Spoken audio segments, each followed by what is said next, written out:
Hello friends, last time we have discussed types of the matrices और उन matrices की हमने आपको सारी प्रॉपर्टीज बताई थी, बारीकी से समझाया था कि मैट्रिसेस की टाइप कितनी है और उनकी क्या प्रॉपर्टीज है। तो इस वीडियो में हम डिस्कस करने वाले हैं operation of the matrices. Matrices के हमारे पास 3 ऑपरेशन है, addition of the matrices, subtraction of the matrices and multiplication of the matrices. So these are the 3 operations in the matrices. Now we are going to start these 3 operations very quickly and make the understanding. First of all, addition and subtraction both have the same properties और बच्चे इनको काफी आसानी से समझ भी लेते हैं और कर भी लेते हैं। पर जो थोड़ी सी बारीकी है उसको ही देखना होता है कि 1 नंबर के क्वेश्चन में एक ऑब्जेक्टिव टाइप क्वेश्चन आते हैं, किस तरह के क्वेश्चन आते हैं, तो उनको करने में बच्चों के बार जवाब देने में मुश्किल है जब उसकी प्रॉपर्टी वो नहीं जानता है। Third one is the multiplication. तो मल्टीप्लिकेशन में हम क्या करते हैं, बच्चे समझ इसको भी लेते हैं आराम से, पर जब वो ऑपरेट करते हैं, करना शुरू करते हैं, तो बार बार उनसे गलतियां होती रहती हैं।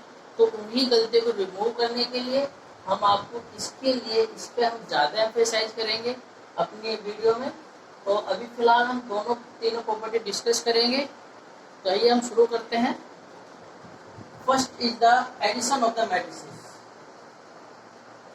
सबसे पहले क्वेश्चन आता है कि हम किन 2 मैट्रिसेस को ऐड कर सकते हैं, क्या प्रॉपर्टी होनी चाहिए उन दोनों को ऐड करने के लिए।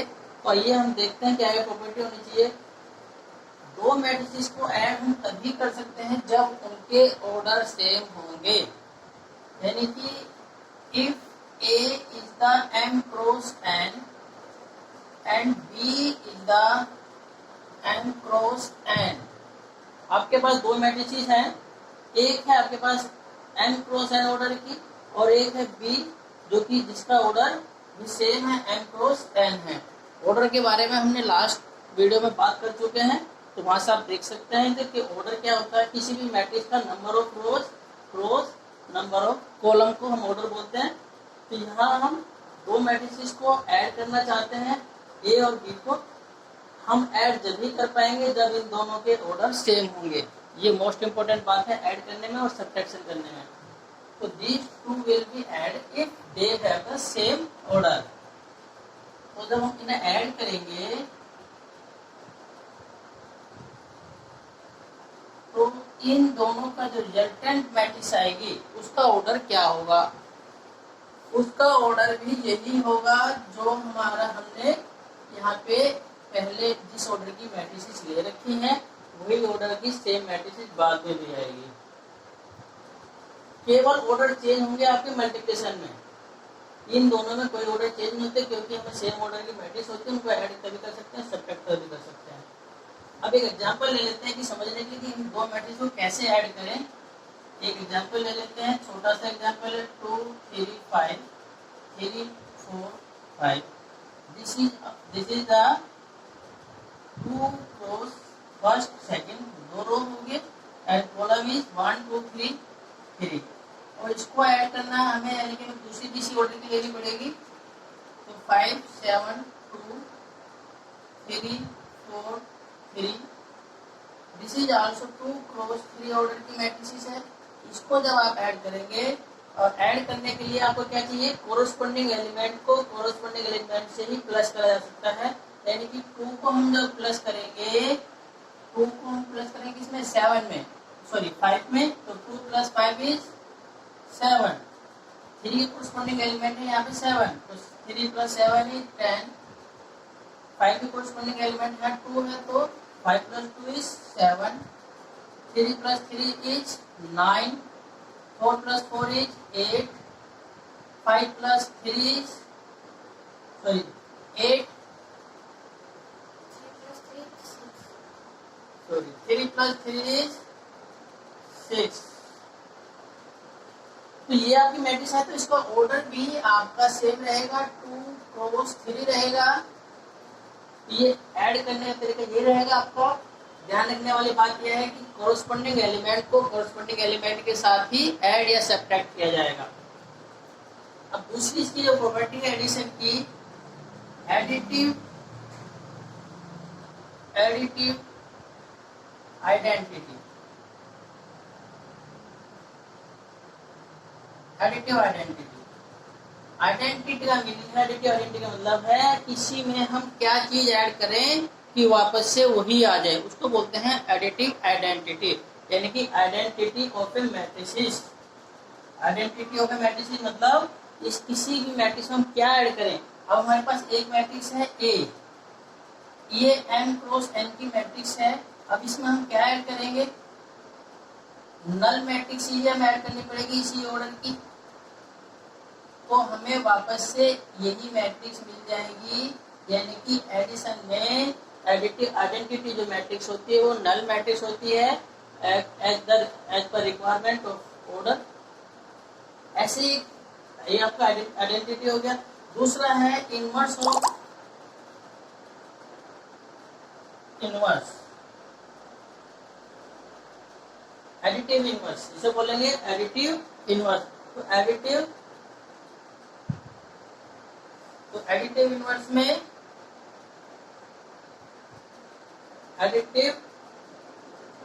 एडिटिव इनवर्स में क्या होगा, एडिटिव इनवर्स का मीनिंग है कि किसी चीज में हम क्या प्लस करें कि उसको करने पे जीरो आ जाए। अब आपको पता 4 में क्या प्लस करेंगे जीरो आ जाए, -4। तो इसी तरह से यहाँ पे भी होगा कि अगर हमारे पास एक मैट्रिक्स है m क्रॉस n, तो इसमें हम क्या प्लस करेंगे, इसमें हमें m cross n same order की ऊपर नेगेटिव होगी, सेम मैट्रिक्स होगी, तो हमें जो है जीरो मैट्रिक्स मिल जाएगी। तो ये होता है आपका inverse of a matrix in the addition properties.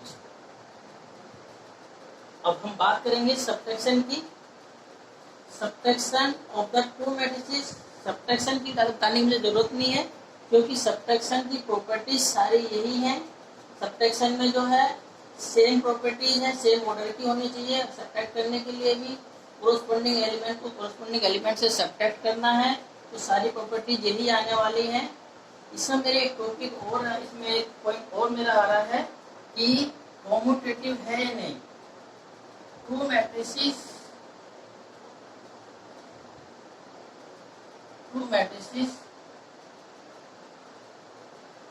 will be commutative। Commutative का मीनिंग होता है कि अगर आप a प्लस बी करें या फिर b प्लस a करें तो रिजल्ट सेम आएगा।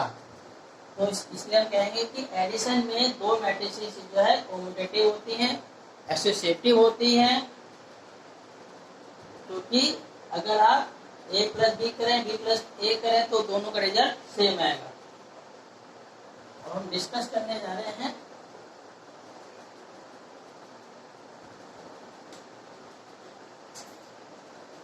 Multiplication of the matrices.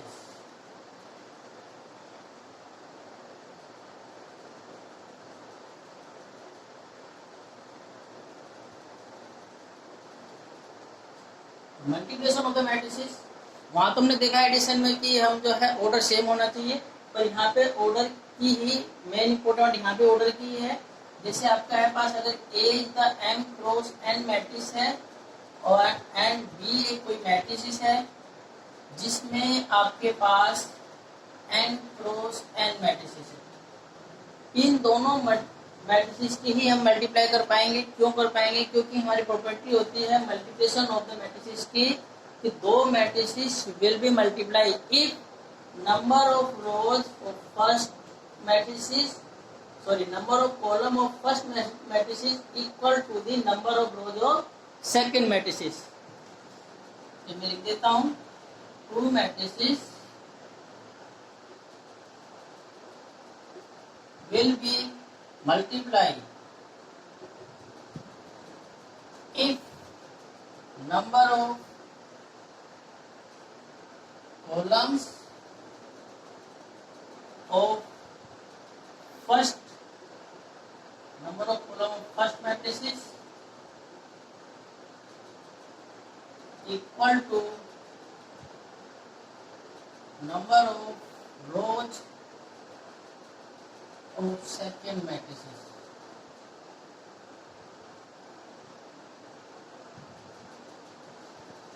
तो पहली मैट्रिसेस और सेकंड मैट्रिसेस की, पहली मैट्रिक्स के कॉलम और सेकंड मैट्रिसेस के रोज इक्वल होंगे तभी हम दो मैट्रिक्स को मल्टीप्लाई कर पाएंगे, अदरवाइज हम कर नहीं पाएंगे।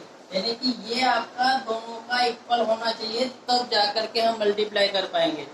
तो अब देखते हैं A is the n cross n multiply B is the n cross S। जब इनको हम मल्टीप्लाई करेंगे तो एक तीसरी मैट्रिसेस आएगी। अब इनके जो इसके कॉलम है, इसके रोज सेम है तो मल्टीप्लाई हो सकती है। अब हम आपको क्या, जब इनको मल्टीप्लाई करेंगे तीसरी मैट्रिक्स आएगी, उसका ऑर्डर क्या रहेगा? उसका ऑर्डर रहने वाला है जो हमारे पास बच गया है वही उसका ऑर्डर रहेगा। अब तो तीसरी जो मल्टीप्लाई आने वाली है, मल्टीप्लाई करने के बाद उनका ऑर्डर क्या रहेगा ये इम्पोर्टेंट है। तो क्या ऑर्डर रहेगा? जो हमारे पास बच गए हैं वही उनका ऑर्डर है, यानी कि m क्रॉस s इसका ऑर्डर रहेगा, m क्रॉस s। तो यही इसका ऑर्डर रहेगा। तो मल्टीप्लाई में कभी भी एक प्रॉपर्टीज है, ए और बी को अगर मल्टीप्लाई कर दे तो वो never be equal to B cross A. जैसे वहां पे हमारा होता था एडिशन में, सब्ट्रैक्शन में, अगर ए प्लस बी कर दो बी प्लस ए रहेगा, पर मल्टीप्लाई में ऐसा कभी नहीं होता। मल्टीप्लाई में अगर ए और बी को मल्टीप्लाई कर रहे हैं तो बी इंटू ए के बराबर कभी नहीं हो सकती। ये आप देख लेना। एक क्वेश्चन जो ऑब्जेक्टिव टाइप क्वेश्चन पूछा जा सकता है 1 नंबर में, वो मैं आपको बताने वाला हूँ। ये if A and B are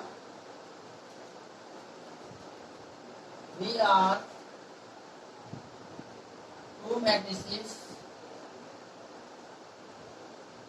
and AB equal to 0 imply that A equal to 0 or B equal to 0 or B equal to 0 और ए बी इक्वल टू 0, ए और ए एंड बी, या फिर लिख सकते हैं बोथ आर 0।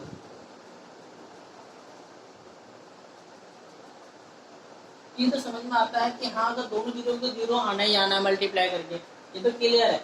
पर अगर दो मैट्रिसेस अगर हम ले रहे हैं उनके मल्टीप्लाई करके 0 आ रहा है, ऐसा कोई जरूरी नहीं है कि दोनों में से एक 0 होना जरूरी है। ये मैं आपको एग्जांपल लेकर के मैं आपको समझाने वाला हूँ कि अगर हम दो मैट्रिसेस ले रहे हैं तो क्या उनको दोनों ही 0 होना, दोनों में से एक 0 होना जरूरी है? ऐसा नहीं है। एक एग्जांपल ले रहा हूँ, आप ध्यान से देखना एक बार, थोड़ा सा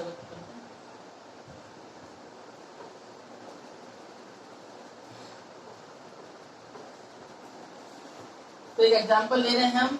if a is equal to 0 0 -1 and 2 and b equal to 3 5 0 0, ये मेरे पास दो मैट्रिसेस हैं। मैं इन दोनों को मल्टीप्लाई करने जा रहा हूँ। इन दोनों की बाई चांस दोनों स्क्वायर मैट्रिक्स आ जाए, सेम ऑर्डर के आगे की कोई ऐसी बात नहीं है, और अगर डिफरेंट ऑर्डर की भी होती है तो भी मल्टीप्लाई हो जाती है। बस शर्त ये रहती है कि फर्स्ट वाले के number of column equal to the second वाले के नंबर ऑफ रोज के इक्वल होना चाहिए। और ए और बी को हम मल्टीप्लाई करने जा रहे हैं, तो मल्टीप्लाई करने का तरीका क्या रहता है? हमारे पास इन दोनों को जब हम मल्टीप्लाई करेंगे, यह है 2 क्रॉस 2, यह भी है 2 क्रॉस 2। अब हमें ये पता होना चाहिए पहले ही कि दो मैट्रिक्स को अगर मल्टीप्लाई करने जा रहे हैं तो उनका ऑर्डर क्या रहेगा। हमें पता है ये चीज तो इक्वल होनी चाहिए, इक्वल है हमारे पास बच गए ये और ये, यानी कि जो आने वाली मैट्रिक्स है वो भी 2 क्रॉस 2 ही रहेगी। तो इसके अंदर एलिमेंट कैसे रहेंगे? A11 A12 A21 A22। अब यहाँ जो मल्टीप्लाई में है उसका मतलब first row first column. First row किसकी? फर्स्ट यहाँ तो मीनिंग है first row first column. First row किसकी, पहले वाली मैट्रिक्स की, रो कॉलम किसका, सेकेंड वाले का। तो इसकी जो मल्टीप्लाई होगी, ये एलिमेंट जब बनेगा तो इसकी पहली रो की मल्टीप्लाई इसके फर्स्ट कॉलम से कर दी जाएगी, उससे हमारा एलिमेंट बनेगा। अब मैं करने वाला हूँ, देखो इस पहली रो को पहले कॉलम से मल्टीप्लाई करेंगे, जब हमारा ये बनेगा पहली रो को दूसरे कॉलम से, पहली रो को दूसरे कॉलम से करेंगे तब हमारा ये वाला एलिमेंट बनेगा। तो मल्टीप्लाई करने का जो मेथड है वो यही है। तो मैं करने जा रहा हूँ, 0 को 3 से मल्टीप्लाई करेंगे तो 0 आएगा, प्लस माइनस 1 को 0 से करेंगे तो 0 ही आएगा। ठीक है, अब हमारे यहाँ एलिमेंट बन चुका है, यानी कि 0 आ चुका है। फिर सेकेंड है पहली रो और दूसरी कॉलम, यानी पहली मैट्रिक्स की रो पहली रो और दूसरी मैट्रिक्स की दूसरा कॉलम। तो 0 करेंगे 0 और ये भी 0, ये सारा ही 0 आने वाला है। तो इससे हमारा क्या हुआ, ये हमें पता लग गया कि अगर दो मैट्रिक्स नॉन जीरो हैं तो भी उनकी मल्टीप्लाई 0 आ सकती है। तो वो हमारा क्वेश्चन वेरीफाई हुआ कि अगर दो मैट्रिक्स की मल्टीप्लाई 0 आ रही है तो जरूरी नहीं कि उन दोनों में से एक का 0 होना जरूरी है। तो दोस्तों ये था हमारा types of operation of the matrices, और इसमें हमने आपको तीनों ऑपरेशन आपको बता दिए हैं, तीनों ऑपरेशन की प्रॉपर्टी आपको बता दी है। अब नेक्स्ट वीडियो में हम एनसीईआरटी कुछ क्वेश्चंस लेंगे और इन प्रॉपर्टीज के ऊपर क्वेश्चंस डिस्कस करेंगे, और जो सीबीएसई में आने वाले क्वेश्चंस हैं उनको भी हम डिस्कस करेंगे कि हाँ इस चैप्टर में से मल्टीप्लाई के ऊपर, एडिशन के ऊपर किस किस टाइप के क्वेश्चंस आपके सामने आने वाले हैं।